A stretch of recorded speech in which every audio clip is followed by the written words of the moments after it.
ಪರಮ ಪೂಜ್ಯ ಕರೆ ವೃಷಭ ಕೇಂದ್ರ ಸ್ವಾಮೀಜಿಯವರ ಪಾದಾಂಗಳಲ್ಲಿ ಪಡಮಟ್ಟು ಉಪನ್ಯಾಸವನ್ನು ನೀಡಿರ್ತಕ್ಕಂಥ ಪರಮ ಪೂಜ್ಯ ಈರ್ವರ ಪಾದಾಂಗಳಲ್ಲಿ ಪಡಮಟ್ಟು ಕಿರಿಯ ಸ್ವಾಮೀಜಿಯವರ ಪಾದಗಳಿಗೆ ನಮಸ್ಕರಿಸಿ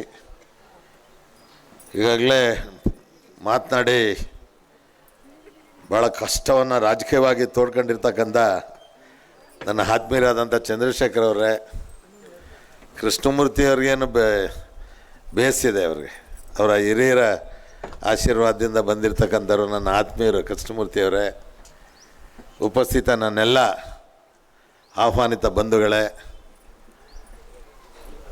ಧಾರ್ಮಿಕ ಕಾರ್ಯಕ್ರಮದಲ್ಲೇ ಭಾಗವಹಿಸ್ಲಿಕ್ಕೆ ಬಂದಿರತಕ್ಕಂಥ ನೆಲ್ಲ ಧಾರ್ಮಿಕ ಬಂಧುಗಳೇ, ಆಹ್ವಾನಿತ ಸ್ನೇಹಿತರೆ, ಮಾಧ್ಯಮದ ಸ್ನೇಹಿತರೆ, ಬಹುಶಃ ನಾನು ಭಾಳ ಚಿಕ್ಕಂದಿನಿಂದ ಈ ಕ್ಷೇತ್ರಕ್ಕೆ ಬರ್ತಾನೆ. ಹಿರಿಯ ಸ್ವಾಮಿಗಳು ಇದ್ದಾಗ ಭಾಳಷ್ಟು ಸಾರಿ ಇಲ್ಲಿ ನಾನು ಬಂದು ಭಾಗವಹಿಸಿದ್ದೇನೆ. ಇಷ್ಟೊಂದು ವಿಶಾಲವಾಗಿ ಈ ಕ್ಷೇತ್ರ ಬೆಳೆಯುತ್ತೆ ಅಂತ ನಾನಾದರೂ ಭಾವಿಸಿರಲಿಲ್ಲ. ರಾಜಕಾರಣದಲ್ಲಿ ಇದ್ರೂ ನಾನು ಭಾಳ ಚಿಕ್ಕಂದಿನಿಂದ ಸಹಕಾರ ಕ್ಷೇತ್ರದಲ್ಲಿ ರಾಜ್ಯ ಮತ್ತು ರಾಷ್ಟ್ರ ಮಟ್ಟದಲ್ಲಿ ಬೆಳೆದು ಬಂದವನು.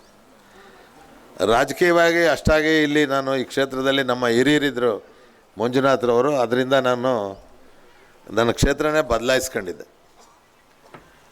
ಅವರು ಕಾವ್ಯವಾದ ನಂತರ, ನಮ್ಮನ್ನು ಅಗಲಿ ಹೋದ ನಂತರ ನಾನು ರಾಜಕೀಯಕ್ಕೆ ಪ್ರಾರಂಭ ಮಾಡಿದೆ. ಈ ಮಠಕ್ಕೆ ಇಲ್ಲೊಂದು ಇತಿಹಾಸ ಇದೆ, ಅದರದೇ ಆದಂಥ ಒಂದು ಶಕ್ತಿ ಇಲ್ಲಿ ಅಜ್ಜನವ್ರದ್ದಿದೆ. ಅದನ್ನು ಅರ್ಥ ಮಾಡ್ಕೊಳ್ಳೋಕ್ಕೆ ಭಾಳ ವರ್ಷ ಆಯಿತು ನನಗೆ ಶಿವಕುಮಾರ್ ಯಾವಾಗಲೂ ಹೇಳೋರು,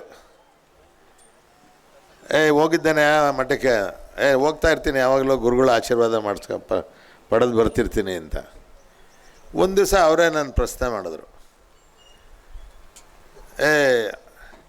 ಅಜ್ಜಯ್ಯನ ಆಶೀರ್ವಾದ ಮಾಡಿಸ್ಕೊಂಡ್ರೆ. ಯಾವಾಗಲೂ ಹೋಗ್ತೀನಿ ನಾನು ಗುರುಗಳ ಆಶೀರ್ವಾದ ಮಾಡ್ತೀನಿ, ಅಲ್ಲಯ್ಯ ಪೀಠ ಇದೆ, ಅಲ್ಲಿ ಭಕ್ತರಿಗೆಲ್ಲ ಆಶೀರ್ವಾದ ಮಾಡಿದರು, ಭಾಳಷ್ಟು ಅನುಕೂಲವನ್ನು ಪಡೆದಿರ್ತಕ್ಕಂಥವ್ರು, ಮೊದಲು ಅಲ್ಲಿಗೆ ಹೋಗು ಅಂತ ಹೇಳಿದ್ರು.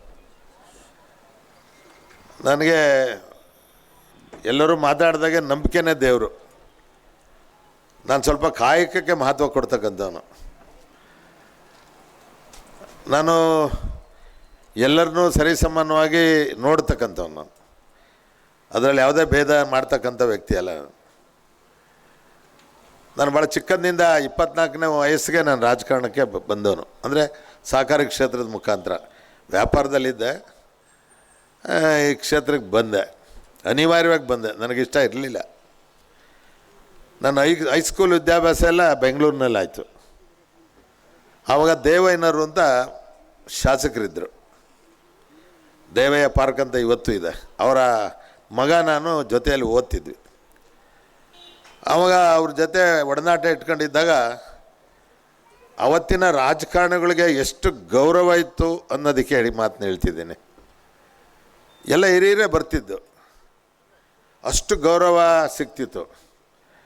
ಆವಾಗ ನನಗನ್ನಿಸ್ತಾ ಇತ್ತು, ಏನು ಒಬ್ಬ ರಾಜಕಾರಣಿಗಳಿಗೆ ಇಷ್ಟೊಂದು ಗೌರವ ಸಿಗುತ್ತಾ, ಇಷ್ಟೊಂದು ಬೆಲೆ ಸಿಗುತ್ತಾ, ನಾವು ಯಾಕೆ ಆಗಬಾರ್ದು ಅಂತಕ್ಕಂಥ ಚಿಂತನೆ ನನಗೆ ಬಂತು. ಭಾಳ ಸಂದರ್ಭದಲ್ಲಿ ನಾನು ಹೇಳಿಲ್ಲ, ಇವತ್ತು ಗುರುಗಳ ಸನ್ನಿಧಿನಲ್ಲಿ ಹೇಳ್ತಾ ಇದ್ದೇನೆ. ನಮ್ಮ ತಂದೆ ತುಂಬ ವಿರೋಧ, ರಾಜಕೀಯಕ್ಕೆ ಹೋಗ್ಕೊಡ್ದು ವ್ಯಾಪಾರ ಹಾಳು ಮಾಡ್ತೀಯ ನೀನು ವ್ಯಾಪಾರ ನೋಡ್ಕೊಂಡಿರ್ಬೇಕು ಅಂತ. ಆದರೂ ಅನಿವಾರ್ಯವಾಗಿ ಸಹಕಾರಿ ಕ್ಷೇತ್ರದ ಮುಖಾಂತರ ನಾನು ಬಂದು ಈ ರಾಜ್ಯದ ರೈತರಿಗೆ, ಈ ರಾಷ್ಟ್ರದ ರೈತರಿಗೆ ಸೇವೆ ಮಾಡ್ತಕ್ಕಂಥ ಒಂದು ಅವಕಾಶ ಕಲ್ಪಿಸ್ಕೊಟ್ಟಿರ್ತಕ್ಕಂಥ ಈ ರಾಜ್ಯದ ರೈತರು ಮತ್ತು ನನ್ನೆಲ್ಲ ಮತದಾರರು ಗುರುಗಳ ಆಶೀರ್ವಾದ. ನನಗೆ ಯಾಕೋ ಇನ್ನೂ ಅಜ್ಜಯ್ಯನರ ಆಶೀರ್ವಾದ ಸರಿಯಾಗಿ ಆಗಿಲ್ಲ. ಹೋದ ಸರಿ ಅನೌನ್ಸ್ ಮಾಡಿಬಿಟ್ರು, ಬೆಳಗ್ಗೆ ಪ್ರಮಾಣ ವಾಚನಕ್ಕೆ ಹೋಗಬೇಕು. ನಾನು ಸ್ವಲ್ಪ ಸ್ವಾರ್ಥಿ, ನಾನು ಯಾವತ್ತೂ ಕೇಳ್ದನಲ್ಲ ನನಗಿಂಥದ್ದು ಬೇಕು ಅಂತ. ಈಗಲೂ ಗುರುಗಳನ್ನ ಬುದ್ಧಿ ಆಶೀರ್ವಾದ ಮಾಡಿ ಅಂತೀನಿ ವಿನಃ ನನಗೆ ಸೀಟ್ ಕೊಡಿಸಿ ಬುದ್ಧಿ, ನನ್ನ ಮಂತ್ರಿ ಮಾಡಿ ಬುದ್ಧಿ ಅಂತ ಖಂಡಿತ ಕೇಳಿಲ್ಲ, ಕೇಳೋದಿಲ್ಲ. ಅದು ಕೇಳಿ ಪಡ್ಕೊಳ್ತಕ್ಕಂಥದ್ದಲ್ಲ. ಗುರುಗಳು ಕೊಡ್ತಾರೆ ಅಂತಕ್ಕಂಥ ಧೈರ್ಯ ಅಜ್ಜಯ್ಯನ ಆಶೀರ್ವಾದ ನನ್ನ ಮೇಲೆ ಇದೆ ಅಂತ ಭಾವಿಸಿದ್ದೇನೆ. ಬಹುಶಃ ನಂದು ಕೊನೆ ಆಟ ಅಂತ ಕಾಣಿಸುತ್ತೆ. ಹುಡುಗನಂಗೆ ಕಾಣ್ತೀನಿ. 6 ಚುನಾವಣೆ ಮಾಡಿದ್ದೀನಿ, 3 ಚುನಾವಣೆ ಸೋತಿದ್ದೀನಿ, 3 ಚುನಾವಣೆ ಗೆದ್ದಿದ್ದೀನಿ. ಇನ್ನೊಂದು ವಿಶೇಷ ಅಂದರೆ ನನ್ನ ಕ್ಷೇತ್ರದಲ್ಲಿ 3ನೇ ಬಾರಿ ಯಾರೂ ಶಾಸಕರಾಗಿಲ್ಲ. ಅದು ಬೇರೆ ಭಯ ನನಗೆ. ಯಾರೋ ಗೆದ್ದಿಲ್ಲ ಬಿಡು, 3 ಸರಿ ಇವನಲ್ಲಿ ಗೆಲ್ತಾನೆ. ನಾನು ಒಂದೇ ಮಾಡಿದ್ದು. ಸದ್ಯ ನನಗೊಂದು ಕೈಗೆ ಸಿಕ್ತು, ಜನದ ಕೈ ಮುಗಿಯೋಕ್ಕೆ 5 ಪಂಚ ಗ್ಯಾರಂಟಿ. ಅದನ್ನು ಹಿಡ್ಕೊಂಡು ಹೊರಟೆ. ಎಲ್ಲ ಮನೆ ಹೆಣ್ಮಕ್ಳ ಹತ್ರ ಹೋಗಿ ಕೈ ಮುಗಿದು ಪ್ರತಿಯೊಂದು ಮನೆಗೆ ಹೋಗಿದ್ದೀನಿ, ಬಿಟ್ಟಿಲ್ಲ ನಾನು. ಯಾಕೆಂದರೆ ಭಾಳ ನೊಂದುಬಿಟ್ಟಿದ್ದೀನಿ ರಾಜಕೀಯವಾಗಿ.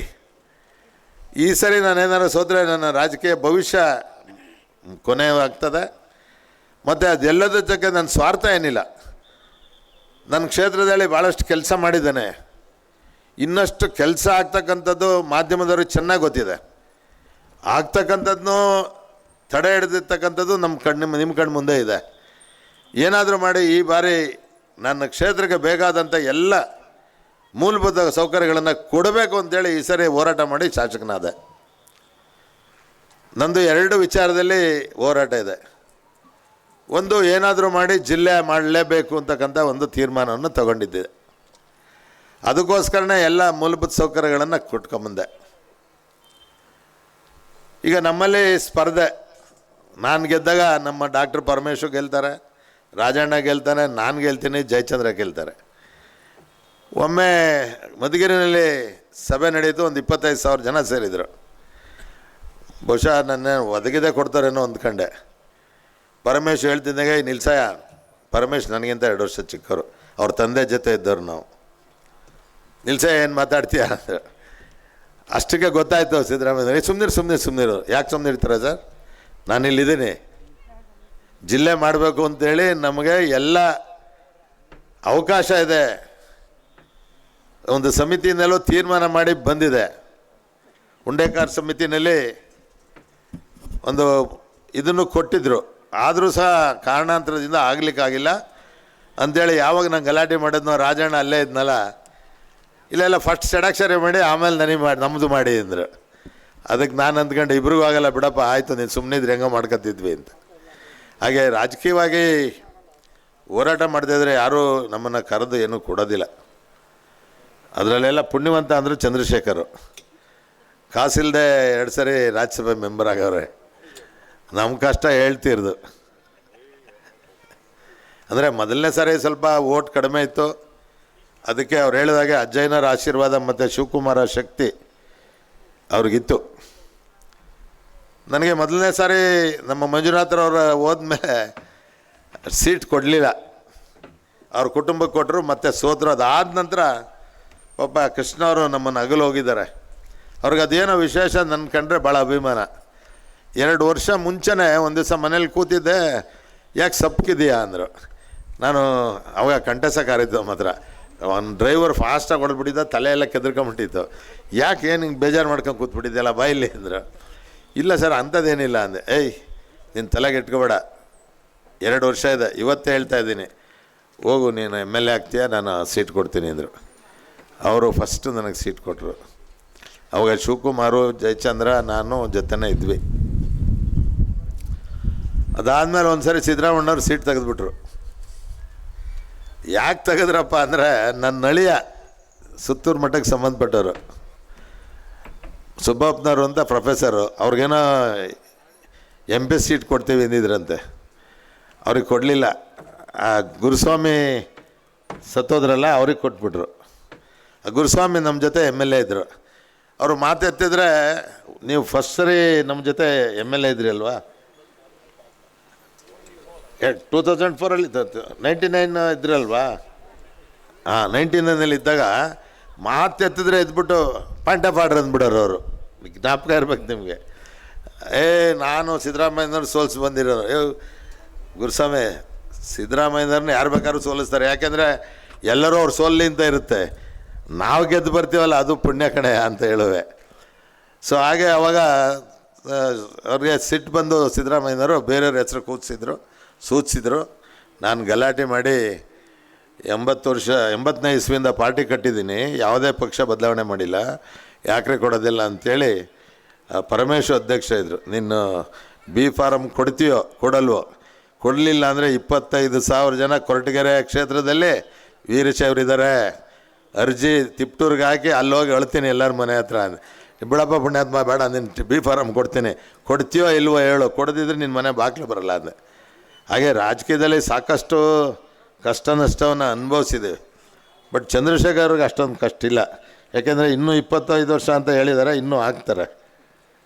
ಅದರಿಂದ ಈಗ ಗುರುಗಳ ಆಶೀರ್ವಾದ, ಅಜ್ಜಯ್ಯನರ ಆಶೀರ್ವಾದ ಬೇಕು. ಯಾಕೆಂದರೆ ನಾನೇನೋ ಬಹುಶಃ ಮುಂದಿನ ಸಾರಿ ಈಗೇನೋ ಎಲ್ಲ ಬದಲಾವಣೆ ಮಹಿಳಾ ಬಿಲ್ ಪಾಸಾಗ್ಬಿಟ್ಟಿದೆ, ಅದು ನನ್ನ ಅದೃಷ್ಟಕ್ಕೆ, ದುರಾದೃಷ್ಟಕ್ಕಲ್ಲ ಅದೃಷ್ಟಕ್ಕೆ ಮಹಿಳೆನೇ ಆಗ್ಬಿಟ್ಟೈತೆ.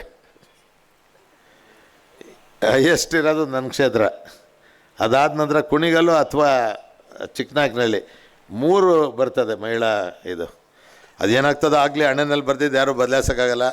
ಇವತ್ತು ಧಾರ್ಮಿಕವಾಗಿ ಭಾಳಷ್ಟು ಜನಕ್ಕೆ ಕೆಲವು ವಿಚಾರಗಳನ್ನ ಹೇಳಬೇಕು ಅಂತ ಇದ್ದಾಗ್ಯೂ ಸಹ ಪಾಪ ನಮ್ಮ ಭಾಷಣನ ಕೇಳಿ ಸುಮ್ಮನಾಗ್ಬಿಟ್ಟಿದ್ದೀರಿ. ಮುಂದಿನ ಸರಿ ನಾವು ರಾಜಕೀಯದವ್ರು ಭಾಷಣ ಮಾಡಿಸಲ್ಲ, ಧಾರ್ಮಿಕವಾಗಿ ವಿಚಾರಗಳನ್ನು ಅರಿವು ಮೂಡಿಸ್ತಕ್ಕಂಥ ಕಾರ್ಯಕ್ರಮಗಳನ್ನು ಈಗಾಗಲೇ 2 ದಿವಸ ಧಾರ್ಮಿಕವಾಗಿ ಭಾಳಷ್ಟು ವಿಚಾರಗಳನ್ನು ಪ್ರಸ್ತಾಪ ಮಾಡಿದ್ದಾರೆ. ನಾನು ಮೊನ್ನೆ ಬರಬೇಕಾಗಿತ್ತು, ತುರ್ತು ನಾನು ಮೈಸೂರಿಗೆ ಹೋಗ್ಬೇಕಾಗಿತ್ತು, ಹೋಗೋದ್ರಿಂದ ಬರಲಿಲ್ಲ. ಯಾವತ್ತೂ ನಾನು ಈ ಕ್ಷೇತ್ರದ ಶಿಷ್ಯ, ಯಾವತ್ತೂ ಗುರುಗಳ ಶಿಷ್ಯ. ಅಜ್ಜಯ್ಯನರ ಆಶೀರ್ವಾದ ಪೂರ್ಣ ಪಡ್ಕೊಳಕ್ಕಾಗಿಲ್ಲ, ಮುಂದಿನ ದಿನಗಳಲ್ಲಿ ಪಡ್ಕತೀನಿ. ಚಂದ್ರಶೇಖರ್ ಏನು ಹೇಳಿ, ಯಾಕೆ ಹಂಗೆ ಆಡ್ತೀರೋ ನೀನು ಮಂತ್ರಿ ಆಗ್ತೀಯ ಅಂತ ಆತನ ಬಾಯಾರಿಕೆಯಿಂದ ಆಗಿಬಿಟ್ರೆ ಸಾಕು ಅಂತ ನಾನು ತೀರ್ಮಾನ ಮಾಡ್ಕೊಂಡಿದ್ದೀನಿ. ಆ ಗುರುಗಳ ಆಶೀರ್ವಾದ ನಮ್ಮ ಮೇಲೆ, ಅಜ್ಜಯ್ಯನ ಆಶೀರ್ವಾದ ಇರಲಿ. ಮತ್ತು ಮುಂದಿನ ವರ್ಷ ಈಗಾಗಲೇ ನಾನು ಹೇಳ್ತಾ ಇರ್ತೀನಿ, ಪ್ರಿಡಿಕ್ಟ್ ಮಾಡಿದ್ದಾರೆ ಮಳೆ ಬರುತ್ತೆ ಅಂತ. ಮಳೆ ಬೆಳೆ ಎಲ್ಲ ಚೆನ್ನಾಗಾಗ್ತದೆ. ಗುರುಗಳು ನನಗೆ ಸ್ವಲ್ಪ ತೊಂದರೆ ಕೊಟ್ಟಿದ್ದರು, ಈಗೇನೋ ಅನುಕೂಲ ಆಗುತ್ತೆ ಅಂತ ಅಂದ್ಕೊಂಡಿದ್ದೀನಿ. ನಡುವಿಕೆರೆ ಕೆರೆದು ನಾನು ರೆಸೊಲ್ಯೂಷನ್ ಮಾಡಿ ಸರ್ಕಾರಕ್ಕೆ ಕಳಿಸಿದ್ದೀನಿ. ನನ್ನ ಕ್ಷೇತ್ರಕ್ಕೆ ಕುಡಿಯೋ ನೀರಿಗೆ ಭಾಳ ತೊಂದರೆ ಆಗಿಬಿಟ್ಟಿದೆ. ಈಗ ಬರೀ ಬೋರ್ವೆಲ್ಲಲ್ಲಿ ಕೊಡ್ತಕ್ಕಂಥ ಪರಿಸ್ಥಿತಿ ನನಗೆ ಬಂದುಬಿಟ್ಟಿದೆ. ಅದಕ್ಕೆ KDP ಮೀಟಿಂಗಲ್ಲಿ ಸ್ವಲ್ಪ ಗಲಾಟೆ ಮಾಡಿ, ನಾಳೆ KDP ಇದೆ, ಅದನ್ನು ನಾನು ನಡುವಿಕೆರೆನೇ ಕೊಡಿ ಅಂತ ಕೇಳ್ತಿಲ್ಲ, ನನಗೆಲ್ಲಾದರೂ ಕುಡಿಯೋ ನೀರಿನ ಪರ್ಯಾಯ ವ್ಯವಸ್ಥೆ ಮಾಡಿ ಕೊಡಿ ಅಂತ ಕೇಳ್ತಾ ಇದ್ದೀನಿ. ಮಾಧ್ಯಮದವರು ದಿವಸ ಬರೀತಾರೆ, ಕುಲಸಿತ ನೀರು ಬಿಡ್ತಾರೆ, ಕುಲಸಿತ ನೀರು ಬಿಡ್ತಾರೆ ಅಂತ. ನಮ್ಮ ಲೇಔಟ್ ಕೃಷ್ಣಪ್ಪನ ಕ್ಷೇತ್ರಕ್ಕೆ ಹೋಗಿ ಅಲ್ಲೂ ನೋಡ್ಕೊಂಬಂದೆ, ಅಲ್ಲೂ ಸಮಾಧಾನ ಆಗಲಿಲ್ಲ. ದೇವನಹಳ್ಳಿನಲ್ಲಿ ನೋಡಿದೆ, ಅಲ್ಲೂ ಸಮಾಧಾನ ಆಗಲಿಲ್ಲ. ಅದಕ್ಕೋಸ್ಕರ ಶುದ್ಧ ಕುಡಿಯೋ ನೀರನ್ನು ಕೊಡಲಿಕ್ಕೆ ಆಗ್ತಾಯಿಲ್ಲ. ಈಗಾಗಲೇ ಯೋಜನೆ ಮಾಡಿದ್ದೀನಿ, ಗ್ರಾಮೀಣ ಪ್ರದೇಶಕ್ಕೂ ನಾನು ಚನ್ನರಾಯಪಟ್ಟಣದಿಂದ ಹಾಸನ ಜಿಲ್ಲೆಗೆ ಸೇರ್ತಕ್ಕಂಥ ಇದರಿಂದ ಸುಮಾರು 500 ಕೋಟಿಗಳ ವೆಚ್ಚದಲ್ಲಿ ಎಲ್ಲ ಪ್ರತಿಯೊಂದು ಮನೆಗೂ ನಲ್ಲಿ ನೀರು ಕೊಡ್ತಕ್ಕಂಥ ವ್ಯವಸ್ಥೆನ ಮಾಡಿದ್ದಾವೆ. ತಿಪ್ಟೂರಿಗೂ ಮಾಡ್ತಾನೆ. ಅದಕ್ಕೆ ಗುರುಗಳ ಆಶೀರ್ವಾದ, ಮಾರ್ಗದರ್ಶನ ನನ್ನ ಮೇಲೆ ಒಳ್ಳೆಯ ರೀತಿ ಕಂಡುಬಿಟ್ರೆ ನಾನು ಜೂನ್ ಜುಲೈನಲ್ಲಿ ಈ ಪ್ರಾರಂಭ ಮಾಡಿ ಶುದ್ಧ ಕುಡಿಯೋ ನೀರನ್ನ ತಿಪ್ಟೂರು ನಗರಕ್ಕೂ ಮನೆ ಮನೆಗೆ ಕೊಡ್ತಕ್ಕಂಥ ಕೆಲಸವನ್ನು ಮಾಡ್ತೇನೆ. ಮುಂದಿನ ದಿನಗಳಲ್ಲಿ ಒಳ್ಳೆ ಮಳೆ ಆಗಲಿ, ಎಲ್ಲ ಜನರು ಸುಖ ಶಾಂತಿ ನೆಮ್ಮದಿಯಿಂದ ಇರಲಿ ಅಂತಕ್ಕಂಥದ್ದನ್ನು ಗುರುಗಳ ಸಮ್ಮುಖದಲ್ಲಿ ಅಜ್ಜಯ್ಯನವರಲ್ಲಿ ಪ್ರಾರ್ಥನೆ ಮಾಡಿ ನನ್ನ ಮಾತನ್ನು ಮುಗಿಸ್ತಾನೆ. ನಮಸ್ಕಾರ.